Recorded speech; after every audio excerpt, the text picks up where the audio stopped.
Sea food pizza വിയറ്റ്നാമിലെ കണ്ടില്ല sunset town എന്ന പേരിലൊരു town set ചെയ്തേക്കണത്. ഭയങ്കരമായിട്ട് മിസ് ചെയ്യണം എല്ലാവരും കളിക്കണൊക്കെ കാണുമ്പോൾ.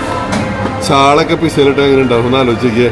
വാഴത്തോട്ടത്തിന്റെ അകത്ത് കൂടിയൊക്കെയാണ് ഈ സംഭവങ്ങൾ പോണത്. അങ്ങനെ നമ്മൾ അക്വാടോപ്പിയ വാട്ടർ തീം പാർക്ക് പിന്നെ കഴിച്ചു തീർത്തിട്ട് വണ്ടി കയറിയിട്ട് നമ്മുടെ തിരിച്ച് ഹോട്ടലിലേക്ക്. അപ്പൊ ഇങ്ങനെ വിയറ്റ്നാം നമ്മളെ വിസ്മയിപ്പിച്ചുകൊണ്ടിരിക്കുന്നു. സ്വാദിഷ്ടമായ ഭക്ഷണമൊക്കെ കഴിച്ചതിന് ശേഷം നമ്മൾ വീണ്ടും മുന്നോട്ട് ഇറങ്ങി നടക്കുമ്പോൾ അതിമനോഹരമായിട്ടുള്ള വാട്ടർ തീം പാർക്കാണ്.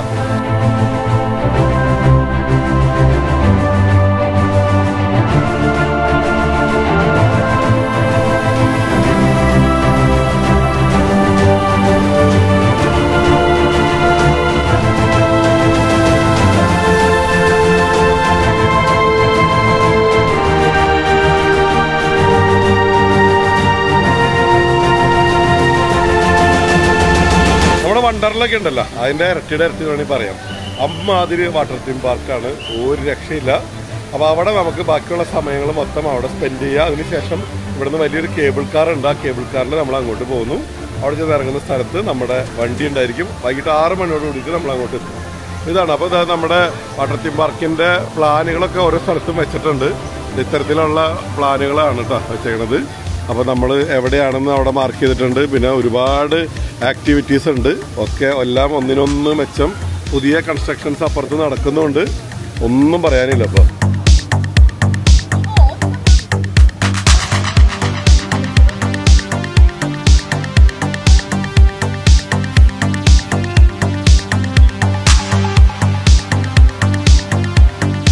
രസകരമായിട്ടുള്ള കാര്യം എന്ന് വെച്ചാൽ നമ്മുടെ തെങ്ങും വാഴയൊക്കെ ഇതിൻ്റെ അകത്തുണ്ട് കേട്ടോ. ഇങ്ങനെ ഓരോന്നും സെറ്റ് ചെയ്യുമ്പോഴൊക്കെ ആ ഒരു പ്രകൃതി ഭംഗി ചോരാതെ അല്ലെങ്കിൽ ഓരോ കാഴ്ചകളും ഇപ്പോൾ തെങ്ങുകളും വാഴയും അതുപോലെ മാവും ഒക്കെ കണ്ടെല്ലാം അടുത്തറിഞ്ഞ് പോകുന്ന രീതിയാണ് കേട്ടോ. വെറും പൂക്കൾ മാത്രമൊന്നുമല്ല. ഇപ്പോൾ കണ്ടില്ലേ, ഇപ്പോൾ ഇവിടെ ഇങ്ങനെ പോകുന്ന സമയത്ത് ഇവിടെയൊക്കെ സൈഡിലെല്ലാം തെങ്ങുകളാണ് നമുക്ക് കാണാൻ കഴിയുന്നത്.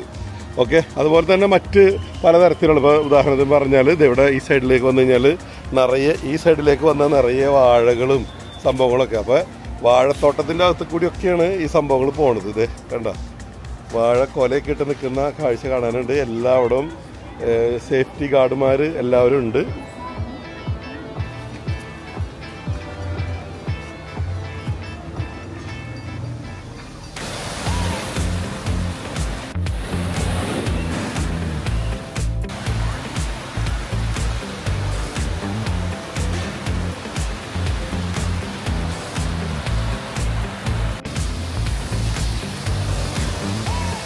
ഒരുപാട് റൈഡുകളുണ്ട് കേട്ടോ അവിടെ ഇവിടെ ഒക്കെ. ഞാൻ എന്തായാലും ഇത് വ്ളോഗ് ചെയ്യാൻ നടക്കുന്നതിന് വലിയ സത്യം എനിക്ക് ഭയങ്കരമായിട്ട് മിസ് ചെയ്യണം എല്ലാവരും കളിക്കണൊക്കെ കാണുമ്പോൾ. ഒരു ഒറ്റക്കാര്യം ഭയങ്കര ബോറിങ്. ആരൊക്കെ ഉണ്ടെങ്കിൽ രസം പറഞ്ഞത്. എന്തായാലും ഫാമിലി ആയിട്ട് വരണം, മക്കളൊക്കെ ആയിട്ട് വന്നിട്ടൊന്ന് തകർക്കണം. ഒരു രക്ഷയില്ല. എനിക്ക് സാധാരണ വാട്ടർ തീം പാർക്കിൽ പോകുമ്പോൾ എനിക്കിങ്ങനെ കറങ്ങുന്ന സാധനങ്ങളൊക്കെ വരുമ്പോൾ ഇയർ ബാലൻസിൻ്റെ പ്രശ്നമുള്ള എൻ്റെ കുറച്ചൊരു മടിയുള്ളൂ. പക്ഷേ ഇവിടെ വരുമ്പോൾ ഇത് കാണുമ്പോൾ ഭയങ്കരമായിട്ട് കൊതി തോന്നുന്നുണ്ട് കേട്ടോ. ഒരു രക്ഷയില്ല. ഒപ്പം തന്നെ ഉണ്ടല്ലോ ഭയങ്കര രസമായിട്ട് കാര്യം അവിടെ കണ്ടില്ല ഒരു വലിയൊരു ഫ്ലാഗ്. അത് ഫ്ലാഗിൻ്റെ ഇതല്ല, അവിടെ ഇതേ കണ്ടില്ല ആ വലിയ സംഭവം. ഞാൻ ഒന്ന് സൂം ചെയ്ത് കാണിച്ചു തരാം. കണ്ടോ, അതിൻ്റെ മുകളിലേക്ക് ഇതാ ഒരു നമ്മളിങ്ങനെ റിവോൾവ് ചെയ്ത് കറക്കി സംഭവം മുകളിലേക്ക് കയറ്റും. അതിൻ്റെ മുകളിൽ നിന്ന് നേരെ താഴേക്കും. അതൊരു ഭയങ്കര സംഭവമാണ്. എനിക്കത് കയറണമെന്ന് ആഗ്രഹമുണ്ട്. ഇനി ഒറ്റക്കാര്യം പോലെ തല ഇറങ്ങിയൊക്കെ ചെയ്ത് കഴിഞ്ഞാൽ പ്രശ്നമാണത്. മറ്റേ ഏതോ പടത്തിൽ സുരാജ് ചേട്ടൻ ഇതുപോലെ കറങ്ങി കണ്ടിരിക്കണുള്ളത്. കണ്ട കയറി വരണമെങ്കിൽ സംഭവം കണ്ട ആ സാധനം ഇങ്ങനെ മുകളിലേക്ക് പോയിക്കൊണ്ടിരിക്കും ആൾക്കാരെ കയറ്റിയിട്ട്. എന്നിട്ട് ഇങ്ങനെ കറങ്ങിക്കൊണ്ടിരിക്കുകയാണ്. അത് കറങ്ങി താഴേക്ക് ഒരു വരവുണ്ട് അതിനകത്ത്. അപ്പോൾ എന്തായാലും തല കറങ്ങുമെന്ന് പേടിച്ചിട്ട് ഞാൻ കയറണില്ല. കറക്കത്തിന് പ്രശ്നമില്ലാത്തവരൊക്കെ തീർച്ചയായിട്ടും കയറിക്കോളൂ കേട്ടോ. ഇതൊക്കെയാണ് ഇവിടുത്തെ കാഴ്ചകളിൽ കുറച്ചൊക്കെ. വീണ്ടും നമുക്കിവിടെ പാർക്ക് കറങ്ങി കാണാം. ഭയങ്കര രസമായിട്ട് ഇഷ്ടംപോലെ ഫോട്ടോസ് വീഡിയോസൊക്കെ എടുക്കാം. അപ്പോൾ ഒരുപാട് സ്റ്റാച്യൂസും ഒക്കെ ആയിട്ട് ഭയങ്കര രസമായിട്ടാണ് പോകുന്നത്.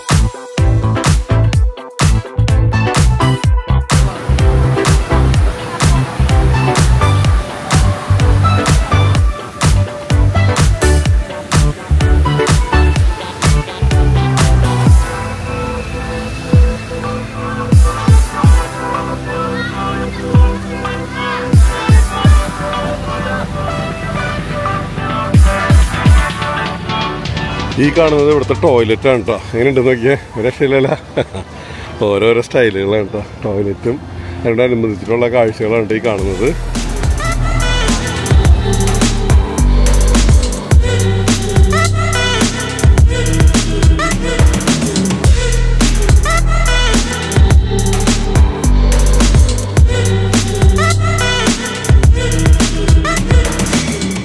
അങ്ങനെ നമ്മൾ അക്വാട്രോപ്പിയ വാട്ടർ തീം പാർക്കിൽ നിന്ന് നമ്മൾ ഇറങ്ങി നടക്കുകയാണ്. ഇനി നമ്മൾ പോകുന്നത് കേബിൾ കാർ സർവീസിലേക്കാണ് കേട്ടോ.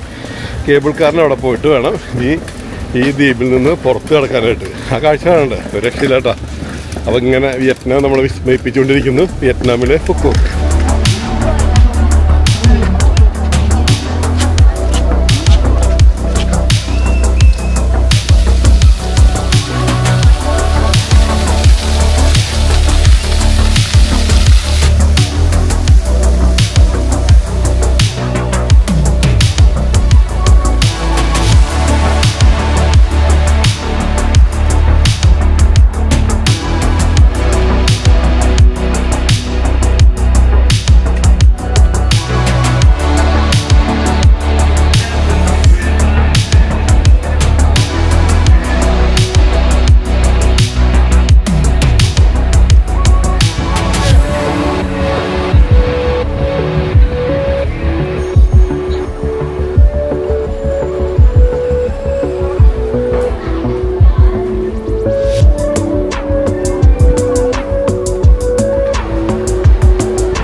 അപ്പോൾ ഇതാണ് വിയറ്റ്നാമിലെ മീൻ പിസ്സ.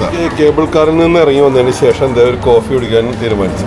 ഇവിടെ നമുക്ക് ഒരു സ്പെഷ്യലായിട്ടുള്ള ഒരു പിസ്സ കണ്ടത് സീ ഫുഡാണ് കേട്ടോ, കണ്ടില്ലേ? അപ്പോൾ സീ ഫുഡ് പിസ്സ ഉണ്ട്. അതുപോലെ ഭയങ്കര ഇൻട്രസ്റ്റിംഗ് ആയിട്ടുള്ളത് വെച്ച് കഴിഞ്ഞാൽ ഷ്രിംപ് ബർഗർ കണ്ടില്ലേ, ബീഫുണ്ട്, പോർക്കുണ്ട്, ഷ്രിംപ് ഉണ്ട്. ഇത് അതുപോലെ തന്നെ മീനിട്ട് കൊണ്ടുള്ള പിസ്സ. ചാളൊക്കെ പിസ്സയിലിട്ട് എങ്ങനെ ഉണ്ടാവും എന്ന് ആലോചിക്കുക, ഫീൽ ചെയ്തിട്ട്. അപ്പോൾ ഇതെനിക്ക് കഴിക്കാൻ ധൈര്യമില്ല. ചിലപ്പോൾ ഫിഷിൻ്റെ ടേസ്റ്റ് ഇഷ്ടമായിരിക്കില്ല, കളയേണ്ടി വരുന്ന എഴുതിയിട്ട്. സീ ഫുഡ് നമുക്ക് ട്രൈ ചെയ്യാവുന്നതേ ഉള്ളൂ. ഫിഷ് ഉണക്കമീനൊക്കെ ആണെങ്കിൽ ഒന്നും പറയാൻ പറ്റില്ല. അപ്പോൾ ഇതാണ് വിയറ്റ്നാമിലെ മീൻ പിസ്സ. ഇത് വിയറ്റ്നാമിലെ സീ ഫുഡ് പിസ്സ. ഇത് വിയറ്റ്നാമിലെ ഷ്രിംപ് പിസ്സ. ഒന്നും പറയാനില്ല. അപ്പോൾ ഇനി കഴിച്ചിട്ടാവാൻ ബാക്കി. അപ്പോൾ ഈ പിസ്സയും ഒരു കോഫിയും കൂടി ഓർഡർ ചെയ്തപ്പോൾ 2,60,000 ഡോങ് കേട്ടോ. സോറി, 2,10,000. എന്താ അല്ലേ, 2,60,000 ആയി. ഇതിനകത്ത് 2,10,000 പിസ്സയുടെ മാത്രമാണ് കേട്ടോ. അപ്പോൾ ഒരു പിസ്സയുടെ ചാർജ് 2,10,000. അതാണ് ഇത്. ഇവിടെ കണ്ടില്ലേ, ബോർഡ് കണ്ടില്ലേ? ഒരു പിസ്സയുടെ വില നോക്കിയാൽ 2,10,000 ഡോങ്. വീഡിയോ എടുക്കാണ്ട് ഒരു കൗതുകം. ഞാൻ വെയിൽ കൊണ്ട് കരിഞ്ഞിട്ടാ. ഈ ലൈറ്റ് കടിക്കുന്നത് ഈ മഞ്ഞ ലൈറ്റിൻ്റെ ആണ്. ഇത്തിരി മാറിക്കഴിഞ്ഞാൽ ഡാർക്ക് അടിച്ചാണത് കാണാം. ഒന്നും പറയാനില്ല. റിയലി സത്യം പറഞ്ഞാൽ വിയറ്റ്നാം എന്ന് പറഞ്ഞാൽ നമ്മൾ ചിന്തിക്കുന്നതിൻ്റെ അപ്പുറത്തെ കാഴ്ചയാണ്. ഈ നമ്മൾ ഇതുവരെ കണ്ടേക്കണ ഹനോയ്, ഹോച്ചിമിനൊക്കെ അല്ലാതെ നമ്മൾ വീണ്ടും ഇങ്ങോട്ട് വരുന്ന സമയത്ത് ഒന്നും പറയാനില്ല. വേറെ ഡിഫറെൻ്റ് ബ്രിഡ്ജുകൾ, സംഭവങ്ങളൊക്കെ അത് വേറെ ഉണ്ട്.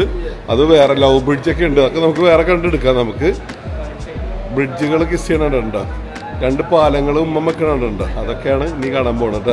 അത് നമുക്ക് അടുത്ത എപ്പിസോഡിൽ കാണാം. തൽക്കാലം ഇവിടെ ഇരുന്ന് ഈ പിസ്സയൊക്കെ കഴിക്കട്ടെ. ഓക്കെ. ഒന്നും പറയാനില്ല. കിളികളൊക്കെ ഉണ്ടല്ലോ ഇതിനകത്ത്. മുമ്പ് ബാംഗ്ലൂർ എയർപോർട്ട് ലോഞ്ചിനെ കണ്ടെന്ന് തോന്നുന്നുണ്ട് പ്രാവിനെ കണ്ടത്. അങ്ങനെ നമ്മൾ ഓർഡർ ചെയ്ത് പിസ്സ എത്തിക്കഴിഞ്ഞു. കോഫി എൻ്റെ കയ്യിലേക്ക് അതിക്ക് മുമ്പ് തന്നെ വന്നിട്ടുണ്ടായിരുന്നു. യെസ്, അപ്പോൾ സീ ഫുഡ് പിസ്സ വിയറ്റ്നാമിലെ. കാണാനൊക്കെ നല്ല രസമുണ്ട്. Okay, thank you. കാണാനൊക്കെ നല്ല രസമുണ്ട് കേട്ടോ. അപ്പോൾ എന്തൊക്കെയുണ്ടെന്ന് നമുക്ക് നോക്കാം. ഇതിനകത്ത് സീ ഫുഡ് എന്ന് പറയുമ്പോൾ നമുക്കിത് ക്രാബ് മീറ്റിൻ്റെ ഇതുണ്ട്. അതുപോലെ തന്നെ കൂന്തലുണ്ട്, പ്രോൺസ് ഉണ്ട്, പിന്നെ ആസ് യൂഷ്വൽ നോർമലി ഒലീവും സംഭവങ്ങളൊക്കെ, വേറെ എന്തൊക്കെ പൊടികളൊക്കെ ഉണ്ട്. എന്തായാലും ഒക്കെ ഒന്ന് കഴിച്ചു നോക്കട്ടെ. ആകട്ടെ അയാളെ തൊപ്പി ഗ്ലാസൊക്കെ ഒരു വെയിലുകൊണ്ട് പഞ്ചറായെന്ന് പറയാം. അപ്പോൾ വിശന്നിട്ട് വയ്യ. അപ്പോൾ ലോകമെമ്പാടുമുള്ള ഹാരിസ് അമീറുടെ എല്ലാ പ്രേക്ഷകർക്കും വേണ്ടിയിട്ട് വിയറ്റ്നാമിൽ നിന്ന്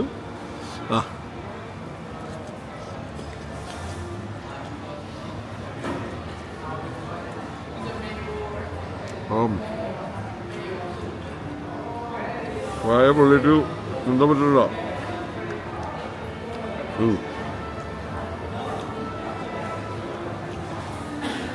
മസ്റ്റ് ട്രൈ ആയിട്ടോ കേട്ടോ. സീ ഫുഡ് എന്ന് പറഞ്ഞിട്ട് പല സ്ഥലത്തുനിന്നും ചെമ്മീനൊക്കെ ഇട്ട് കഴിച്ചിട്ടുണ്ടെങ്കിലും ഇതൊരു സ്പെഷ്യലാണ്.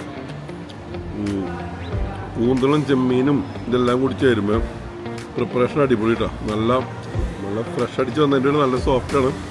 അല്ലാണ്ട് തന്നെ മൊത്തത്തിലുള്ള സ്മെല്ലും എല്ലാവരും കാണുമ്പോൾ തന്നെ ഒന്നും പറയാനില്ല. അപ്പോൾ അടിപൊളി. പിന്നെ കഴിച്ച് തീർത്തിട്ട് വണ്ടി കയറിയിട്ട് നമ്മുടെ തിരിച്ച് ഹോട്ടലിലേക്ക്.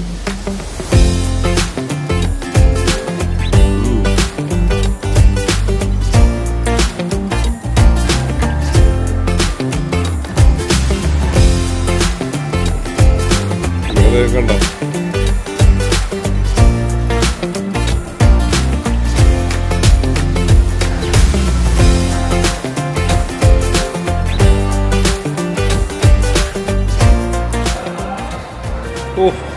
വയറിറച്ച് പിസ്സ കഴിച്ചപ്പോൾ തന്നെ സമാധാനമായി.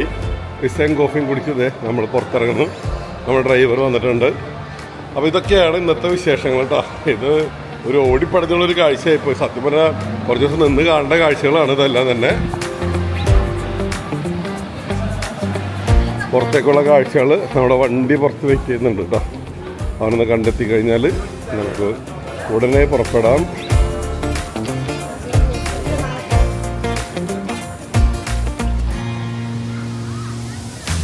പുറത്തേക്ക് ഒരു അതിവിശാലമായിട്ടുള്ള പാർക്കിംഗ് സൗകര്യങ്ങളെല്ലാം തന്നെയുണ്ട്. ബിൽഡിങ്ങുകളുടെയൊക്കെ നിർമ്മാണ രീതി കുറച്ചൊന്നല്ല നമ്മൾക്ക് അതിശയവും കൗതുകമൊക്കെ ജനിപ്പിക്കുക. അത്ര അടിപൊളിയായിട്ട് സെറ്റ് ചെയ്തിട്ടുണ്ട്. വേറെ ഏതോ രാജ്യത്ത്, ഏതോ യൂറോപ്യൻ രാജ്യത്ത് ചെന്നപ്പെട്ട പ്രതീതിയാണ് ഇവിടെ നിൽക്കുമ്പോൾ നമുക്ക് തോന്നുന്നത്. കാരണം അത്തരത്തിലുള്ള നിർമ്മാണങ്ങളും പെയിൻറ്റിങ്സും അതുപോലെ തന്നെ എല്ലാ അറേഞ്ച്മെൻറ്റ്സും അത്തരത്തിലാണ് നമുക്ക് കാണാൻ സാധിക്കുന്നത്. ഒരിക്കലും ഇതൊരു ഏഷ്യൻ കൺട്രി ആണെന്ന് പറയില്ല.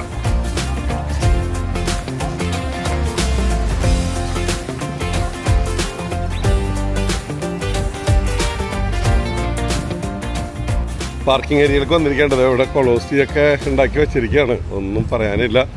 ആക്ച്വലി നമ്മൾ കഴിഞ്ഞ ഏതാനും മാസങ്ങൾക്ക് മുമ്പ് കൊളോസിയൊക്കെ പോയി കണ്ടതാണ്. ഇവിടെ അതിൻ്റെ ചെറിയൊരു പാർട്ട് കേട്ടോ.